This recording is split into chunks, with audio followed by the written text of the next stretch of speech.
Hello and welcome to Will It Roll. So this week's theme is drift cars. Now it wouldn't be much good if I was to build the cars, because I would put many horsepowers in a Mustang and not really know what to do with the rest of the suspension and everything, and then just try and slide the thing and keep it on the road. So instead I have got 5 cars from Mr. Aero HD.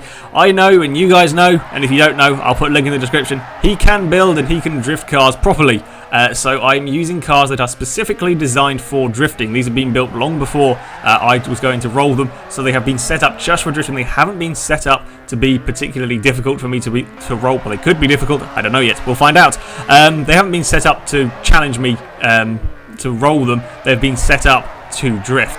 I'm kind of just doing a little bit of a demonstration lap here using the Mazda RX-7, primarily because it's the right colours. It's black and orange. Okay, it might be the wrong way around, but never mind, it's still good enough for me, and also because I tried to drift the Falcon and I was atrocious at it.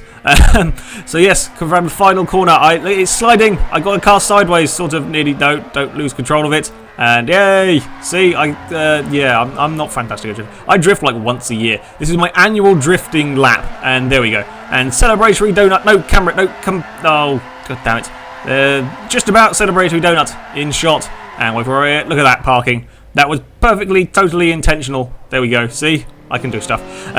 Anyway, on to rolling the cars. We start with a Toyota A86 thingy that I can never pronounce the other bit. As far as rolling these cars, there are some big issues. The first issue is merely hitting the curb.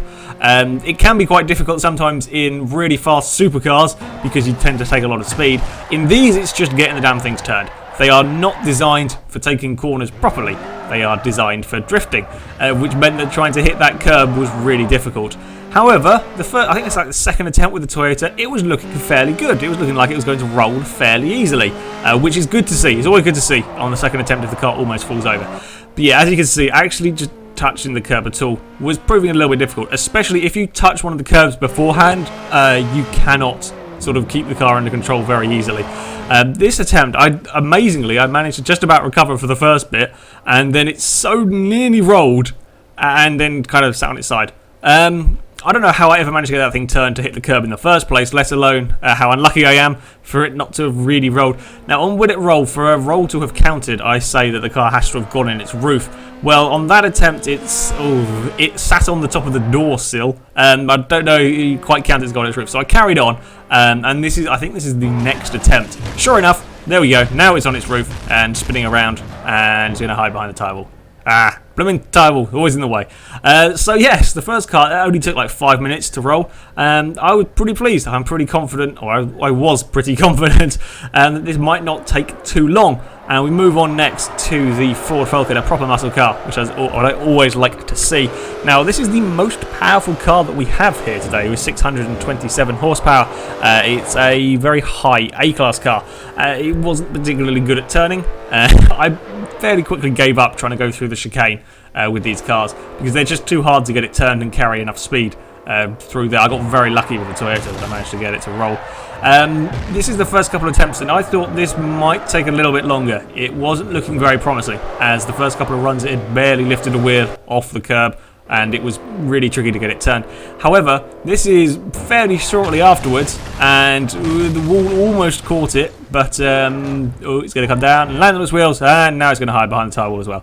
I was amazed. Again, that was under 5 minutes that took, and all the previous attempts, just nothing could really interesting happened. Then all of a sudden it fell over, so I'll take that. It's a little bit of a lucky bounce off the wall, although it would have gone over. I'm pretty sure it would have gone over anyway if the wall hadn't been there. So there we go. 2 drift cars had been rolled within 10 minutes, and I was thinking, this episode might not take too long to film. How wrong was I? We move on next to the Mazda RX-7 with the right colours on. Yay, I'm still pleased about that. This is the highest PI of all the cars that we had here, with 666. It's the Devil's car. It has some 550 odd horsepower, doesn't weigh very much, and makes an odd noise because it's a rotary. As far as rolling it goes, it's very, very tricky.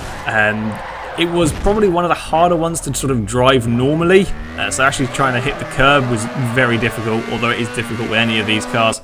And whenever you did hit the curb, it just wasn't that interested in rolling. I can't remember how long this is. It took a long time. I think it's probably sort of 10-15 minutes. That was the best it had looked. I'm not sure if the wall hadn't been there, if it would have rolled. It was on its side. I'm not quite sure if it was going over though, or if it was going to come back. Either way, the wall was getting in the way as per normal. And of course, I can't go the other way. I prefer to roll it to the other direction because one is better for filming, and also you don't quite have the wall in the wrong place. So the problem with this track is there's always going to be a wall wherever you end up going, but coming from the other direction is normally a little bit better. So I carried on with the Mazda and was still struggling to hit the curb. I was finding new ways of rolling it though. I haven't seen that one. That one hasn't worked before. I'm not sure how that worked at all. Yeah, that's a bit of a weird one. Normally what happens is if I take that corner, get it on two wheels, I can't get it stopped. If I kind of throw the car against the wall and use the wall to kind of help slow it down, you don't plough into the tyre wall quite as fast. However, with this car, if you kind of hit the tyre wall, if you hit the wall, sorry, it rolled it over, which was interesting. And again, that time there, it nearly did the same thing again. Yeah, this Mazda wasn't fun to try and roll. It took a long time. And I can't remember what attempt number this is. There were so many. There's so much of this footage you won't see. And again, off the wall. We rolled that one as well. But wasn't technically off the curb. I was trying to get it to be like a proper clean roll off the curb. But it just wasn't going to happen. I eventually got bored and gave up with the Mazda. I think it took about 25-30 minutes before I figured it's not really going to roll properly. Although I have rolled it now 3 times. All of them sort of slightly cheaty. I don't quite know how the game decides a car rolls over when you hit a wall head on as well.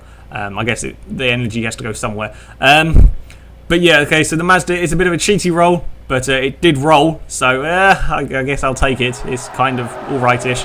Anyway, we move on next to the Ford Mustang.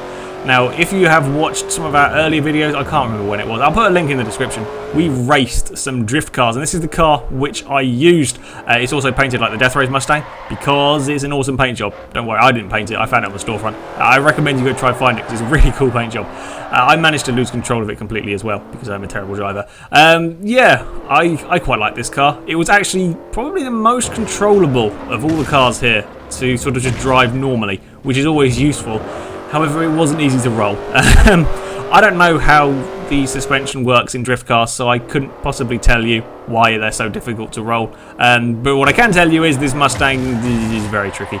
I spent a lot of time just crashing into the walls. In fact, I spent a lot of time crashing into the walls with all of these cars. So sorry for people who are fans of these cars. But you're watching Will It Roll. What the hell did you expect when you looked at the title? Yeah, the Mustang, yeah, I tried. That was the closest it got after sort of 5-10 minutes. It kind of was getting close to rolling. Again, there's much footage of this that you're not going to see because it just does the same thing over and over again, and I missed the curb a few times. What attempt is this? This is the closest it came after sort of 20 minutes, and it was that was so annoying. It would have rolled. The car was actually going over at that point, and then it hit the wall, and then that put it back onto its wheels. That was annoying. I wasn't very pleased with that one. So yeah, I carried on with the Mustang. It wasn't too long after that though. I honestly don't know. I ended up watching YouTube while I was doing it. I think I was watching Bruce Steve's podcast because it took so long. I think I watched an entire thing before I finished rolling all of these cars. That's how long it took with all of this filming. That attempt wasn't the right one. It's this one. This is the one, I think. And eventually, it took a lucky bounce off the wall, which makes a change. And there we go. The Mustang has rolled. Again, it was a little bit assisted off the wall, although I think that attempt it would have rolled over if the wall hadn't been there as well. So I'll count it, I'll take it, because I'm not going to do it again. These cars are not easy things to roll at all. Anyway, so that's 4 cars down. I'm going to show you this one here from the onboard footage. There wasn't that many spectacular sort of rolls in this one. They were all fairly straightforward. This car has a rather interesting sort of bounce around on its roof, as a few of the cars are doing. And there we go. It's all over very, very quickly. Yeah, I was pleased to get out of the Mustang. I like this car. It's actually not too tricky to drive, but god damn, it took forever to roll. Anyway, there we go. It has rolled over, which is always good. We move on to our final car. Now, I've rolled many cars in Will It Roll. Now, I honestly wouldn't be able to tell you. I could probably try and do the maths, but yeah, I had probably rolled well over 100 cars. Of all of them, this is the trickiest car I've ever had to roll. It has taken the longest out of all of them, and that includes the likes of the prototype cars. Now, admittedly, there's kind of a little bit wonky me trying to compare them because I can't change the setup on this, otherwise it kind of defeats the whole object. Whereas with the likes of the LMP cars, I can adjust the setup. So yeah, this took forever to try and roll this blooming car because it just doesn't want to go. I think, although I'm not sure, it is the side skirts that catch on the floor, so whenever you do get it onto two wheels, it gets caught and then falls back down again. Now, the normal solution to that would be, when I'm doing will it roll, is you raise the suspension, because then that should overcome the problems with it catching on the floor, but of course I can't do that with this.